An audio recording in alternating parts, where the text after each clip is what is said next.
Hey everybody, some gadget guy here. I think we're live. And we just got the announcement today that Canon has announced a new PowerShot G series camera. It's going to be the PowerShot G3 Space X. And I'm going to have some really critical words about this camera. I tried writing up a blog post about it, and I couldn't quite wrap my brain around who exactly this camera might be for. And rather than trying to force the issue, I thought, like, let's do a casual video. I'm going to do a live broadcast. I want to hear your thoughts on who this camera is for, what this camera is about, because I really don't understand Canon's camera strategy at all anymore. Excuse me. Now, as I'm going to be saying critical things about Canon, I can almost guarantee that I'm going to have some fanboys leaving me nasty comments down below this video. I must be a shill for Nikon or Olympus or Panasonic or Samsung or probably all of them. They all ganged up to buy me off and to criticize Canon. Before we get into that, I just wanted to share personally that, this is my Canon 7D. This is my primary outdoor activity SLR. Whenever I think I'm going to be in rough conditions, this is the camera I reach for. I've been shooting cameras. I've been shooting on Canon pretty much my entire life. I started on Canon film cameras in high school. My first digital camera was a Canon camera. It was a PowerShot Super Zoom. And then moving back into SLR photography and video, doing a number of professional projects from short films and documentaries to features and podcasts and web series, have pretty much almost exclusively been on Canon cameras, starting with the 5D, my 7D, and playing with a number of their other more recent SLRs and cinema cameras, having done a few projects on the C300 and C500. Now, personally, over the last couple months, I've switched most of my production over to Samsung. This is my Samsung NX30, mostly because I've needed to step up some of my video production. And this camera right here, even though it's not their top of the line camera, offers me a few features like 60 frame per second, 1080p video, which Canon still refuses to do on any of their SLRs. So like the 7D Mark II, I was really looking forward to that camera. I was going to upgrade from my 7D Mark I until I saw that a lot of those features were kind of the same, 30 frame per second 1080p, 60 frame per second 720p. That's not really enough for me to plunk down a significant amount of money to upgrade my camera body. But that's just to dispel the idea that I'm some kind of anti-Canon shill. So for those of you leaving nasty comments down, you're gonna have to be more creative than, oh, he said something I don't like, so he's paid off by someone else and he's a shill.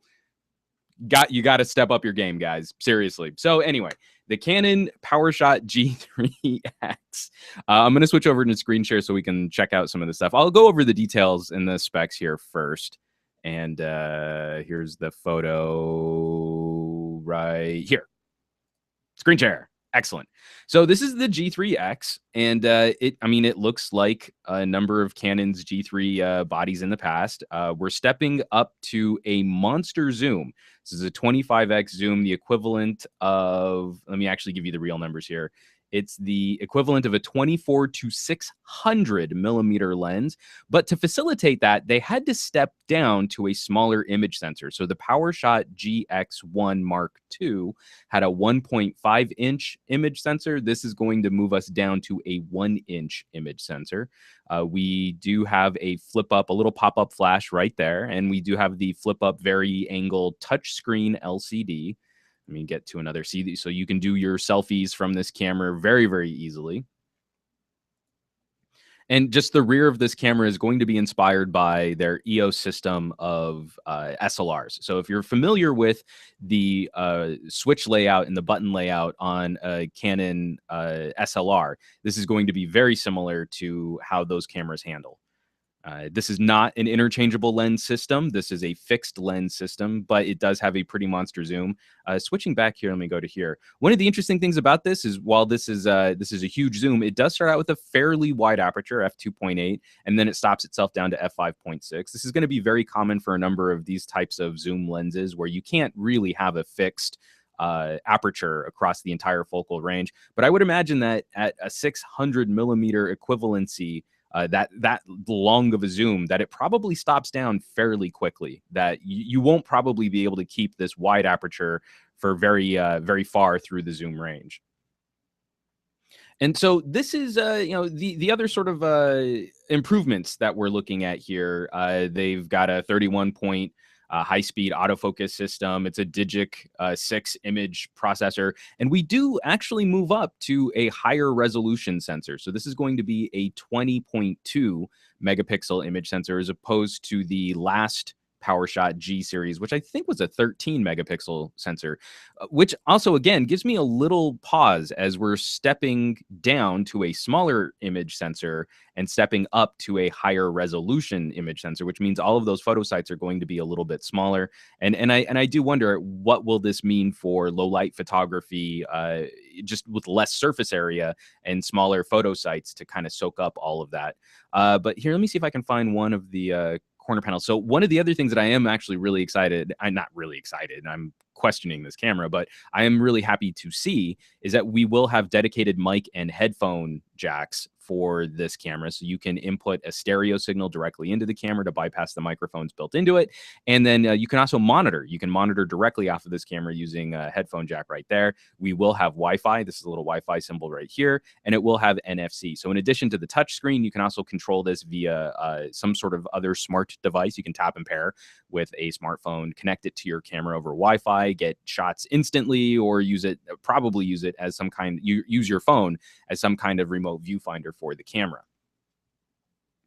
Let me get out of screen share here. So all of this sounds actually pretty good. You do have to step down to a smaller image sensor if you want to increase the zoom. That makes sense because you can't put a honking huge lens on a tiny little PowerShot G series body. So I understand some of the compromises here. I don't know that people who were interested in the G series camera were really sitting down and thinking, oh man, I need to have a crazy long zoom. I think the last PowerShot only had a 3 or a 5x zoom. But you're talking about image quality. So, you zoom with your feet, you kind of make some of those compromises. So instead, Canon went in the opposite direction and said, well, you want more resolution, you want more megapixels, and you want a longer zoom. So we've got to shrink the image sensor to give you all of that. I understand it. I'm not necessarily sure that that's a move that I want to back, especially in a market where we're talking about increasing sensor size on things like smartphones. Even LG has stepped up to a 1/2-inch sensor. We've played with the Lumia 1020 for a couple of years now. That has a 2/3 inch sensor on a phone. So it's getting closer and closer to the 1-inch sensor that we find on cameras like this. And, there are always those rumors floating around that Panasonic might be working on an Android device with a 1-inch sensor. We want to see progress moving up, not necessarily backsliding, so that we can work on things like zoom. And there are a whole line of other super zoom cameras for people who want that super crazy long reach. I think the thing that's really troubling me about this is, for a lot of these changes we're seeing between these various Canon PowerShot camera lines, the G3X is going to step us up into a $999 price point. Let me say that one more time.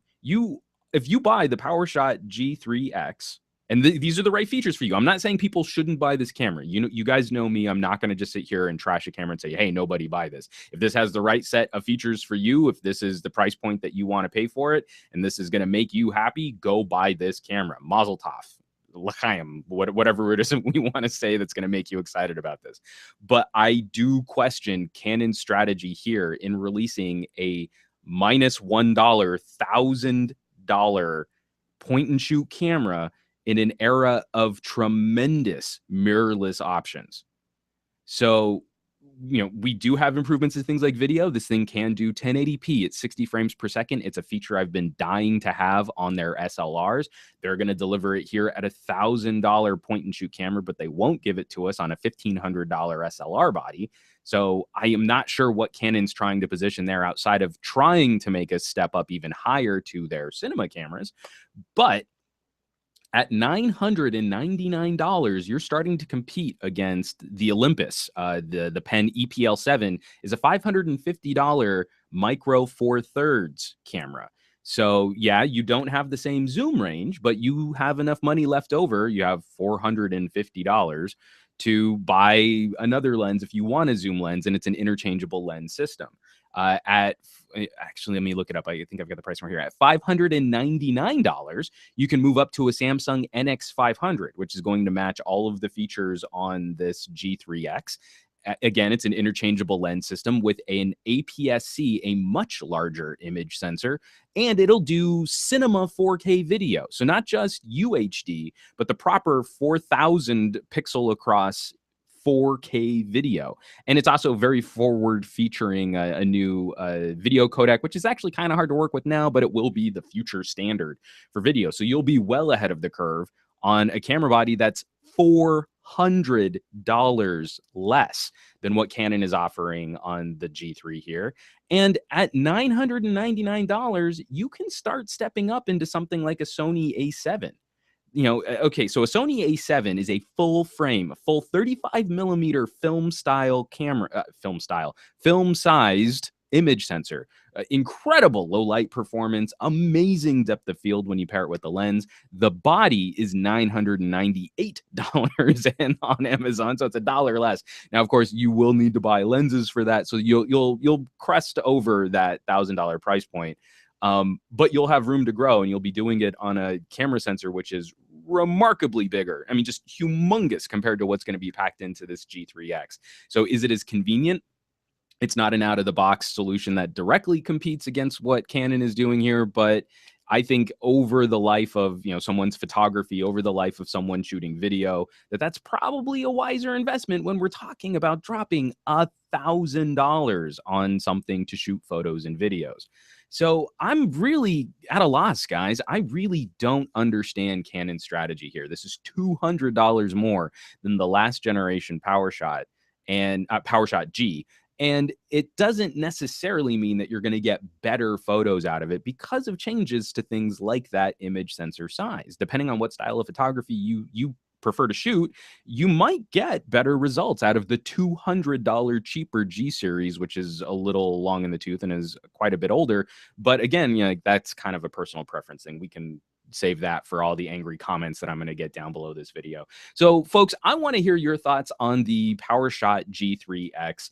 What motivates you to pick up a standalone camera? I know a lot of the people following my channel here on YouTube follow my channel because of the camera reviews, the smartphone camera reviews that I like to produce, and we can get some pretty stunningly good image quality out of our phones now. I think this Powershot will probably best the style of video and photos that we get from our phones, but by enough to warrant a standalone $1,000 purchase, I'd be curious to see that kind of output, to see what it is that we're really comparing when we compare traditional consumer photography solutions versus this Powershot G series, which is having a harder and harder time finding its footing in a world of improving consumer offerings and then price dropping on more semi-professional or prosumer gear, sort of attacking it from the high end as well. So definitely drop me some comments down below. I really don't know what to make of this announcement by Canon. It just seems as we move forward, I'm less and less likely to continue investing in their ecosystem and to continue investing in their gear as they continue to play super conservatively with their technology offerings in a world where these things are advancing and improving very, very quickly. So I'll be curious to hear your thoughts. Please drop a comment down below. As always, folks, thanks so much for watching. Be sure to hit subscribe for more cranky rants on announcements like these. And I would not be able to continue producing on this channel if you all weren't out there sharing my videos on social sites like Twitter and Facebook and the Google's Plus and Reddit. So please keep bringing more cool people to the party. Hit that thumbs up button, and I will catch you all on the next video.